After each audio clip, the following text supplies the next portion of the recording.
এতিয়া লৈ আহিছো চেইনত কাম কৰা এটা গলপটা বৰ ধুনিয়া চাওক ষ্টোনৰ পিচ কালাৰ ষ্টোন আছে বহুতে এই কালাৰ ষ্টোনটো ভাল পায় সো এনেকৈ পিচ কালাৰ মানে লাইট পিংক কালাৰ আৰু হোৱাইট কালাৰ একচুয়ালি কবলে গলে পিচ কালাৰ বুলি কয় বহুতে এই লাইট কালাৰটোক আৰু এয়া ইয়াৰিংছ এনেকৈ টপ আহিব এটু টাইপৰ আৰু যদি এই সেটটো আপোনালোকৰ ভাল লাগিছে লব পাৰে আৰু 2800 ত আপোনালোকে সেটটো লব পাৰিব 2800 টকাতে ভাল লাগিলে স্ক্ৰিনত থকা নম্বৰত WhatsApp কৰিব এয়া আৰু এটা কালাৰ হৈছে এনেকুৱা হোৱাইট আৰু পিংক কালাৰ মানে ডাৰ্ক পিংক কালাৰটো ৰাণী পিংক কালাৰটো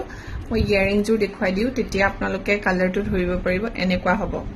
যেটো মই পিন্ধি আছো পেন্ডেন্টৰ কালাৰ এনেকুৱা আৰু চেইনত হোৱাইট ষ্টোন আছে ইফালে বেক সাইডে ট্ৰায়াঙ্গল শেপ এটা আছে যেটো চেইন খিনি ধুনিয়াকে বহি থাকিবলে ট্ৰায়াঙ্গল শেপ দিয়া হয় বৰ ধুনিয়া হয় এইটো সেটো আপোনালোকে 2800 তে লব পাৰিব যদি ভাল লাগিছে হুনকালে যোগাযোগ কৰিব বিৰাট ধুনিয়া ডিজাইন হয় দেখিছা না কিমান ধুনিয়া লাগে টিঙিত যেতিয়া এনেকে চেইন কিডাল বহি থাকে আৰু এই চেইনবোৰ কিন্তু ৰূপৰ চেইন হয় সেই কাৰণেহে দাম হৈছে অকল পেন্ডেন্টৰ দাম ইমান নহয় একচুয়ালি চেইন দিয়াৰ কাৰণেহে দামটো বেছি হৈছে গতিকে ভাল লাগিলে যোগাযোগ কৰিব